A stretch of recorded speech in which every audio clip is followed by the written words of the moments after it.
से आते हैं, लेकिन ये देखा गया कि अखिलेश यादव डीएनए टेस्ट के बाद वो मुस्लिम व्यक्ति जो नेता बताया जा रहा है, आपका करीबी बताया जा रहा है, उस पर कार्रवाई हो ना हो, उस पर कोई बात नहीं कर रहे, ऐसा बीजेपी भी कह रही है। सर, तो आप एक बड़े नेता हैं, आप इस पे क्या प्रतिक्रिया?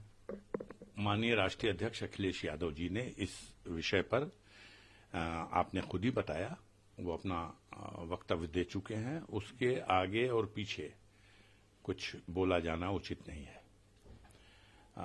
ये प्रश्न चूंकि आपने मुझसे रखा, तो प्रदेश की जनता ये महसूस कर रही, देश की जनता ये महसूस कर रही है कि चुनाव के बाद से, लोकसभा के चुनाव के बाद से बहुत तेजी से जघन्य अपराधों की घटनाओं में वृद्धि हुई है और उत्तर प्रदेश में तो बाढ़ आ गई है।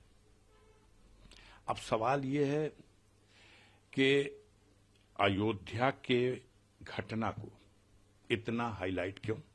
अयोध्या में विधानसभा का बाई इलेक्शन होना है, उसका फायदा उठाना। समाजवादी पार्टी का नाम एक वहां के स्थानीय किसी व्यक्ति को तथाकथित समाजवादी पार्टी का नेता बता देना और वहां के सम्मानित सांसद माननीय अवधेश प्रसाद जी के साथ कि उनका आदमी है जोड़ देना। ये आम आदमी को बात समझ में आ रही है कि अगर इतने बड़े जघन्य अपराध के बाद कौन उसकी वकालत करता है? कोई भी हो, उसने आपके साथ फोटो खिंचा ली हो या मेरे साथ फोटो खिंचा ली हो, अगर इस तरह का अपराध करता है तो कानून उसके खिलाफ कार्रवाई करेगा। लेकिन यहां तो नंबर बढ़ाना है। कानून की कार्रवाई के लिए अभी आगे उसको कोर्ट के जरिए क्या होगा, ये अपनी जगह है। बुलडोजर, ये कार्रवाई हमारी है, इसका नंबर हमको मिलना चाहिए। इनकाउंटर, ये कार्रवाई हमारी है, इसका नंबर हमको मिलना चाहिए। हम लोग कानून व्यवस्था और देश के संविधान और उसके रास्ते से जो नियम और कानून है उसका पालन करने वाले लोग हैं। हम मानते हैं कि किसी वर्ग, जाति, धर्म, पार्टी का व्यक्ति हो, यदि वो अपराध करता है तो वो उसका व्यक्तिगत कैरेक्टर है और उसके लिए उसे जो कानून में सजा है वो मिलनी चाहिए।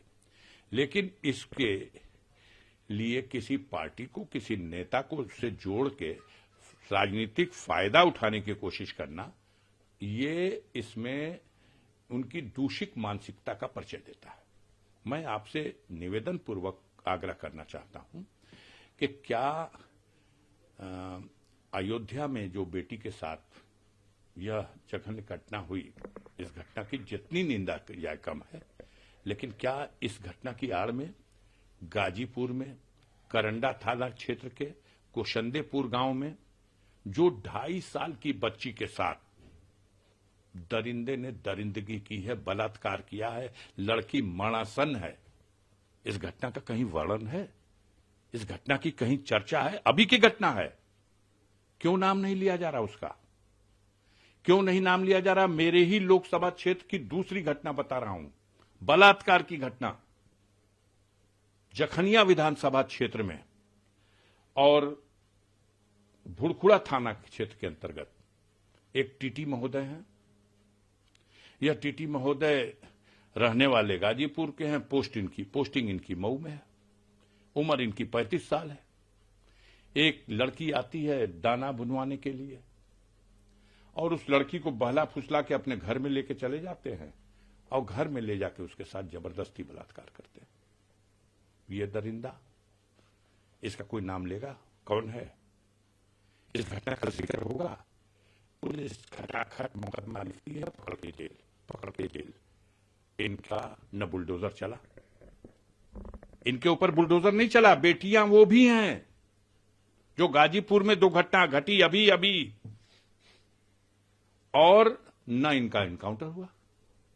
अब हम थोड़ी कहने जाएंगे कि पहली घटना के लिए अशोक सिंह बिल्लू बाबा जो हिस्ट्री सीटर है करंदा थाने का, और दूसरी घटना के लिए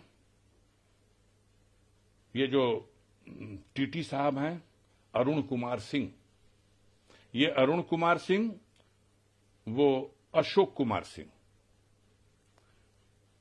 अब इनको क्यों छुपाया गया?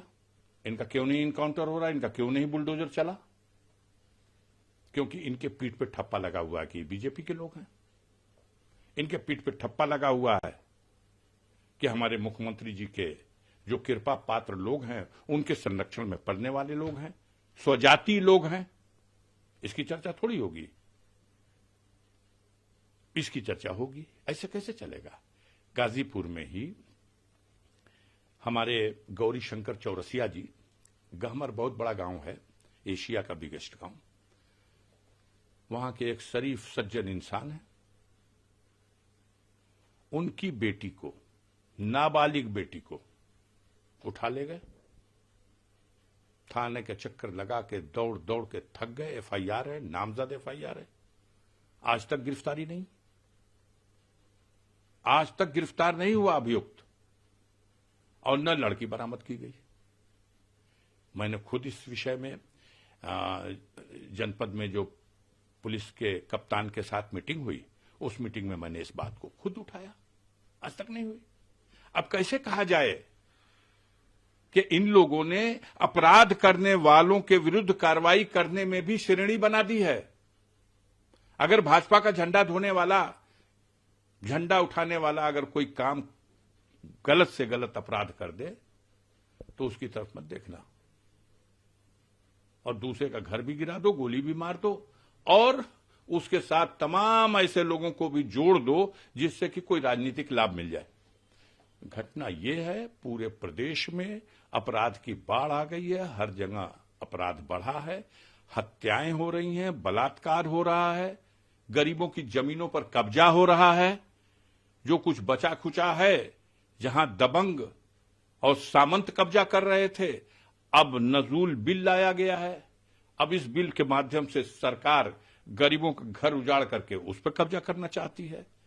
अभी तो For exclusive and insightful videos, subscribe to our new channel ABP Live Premium.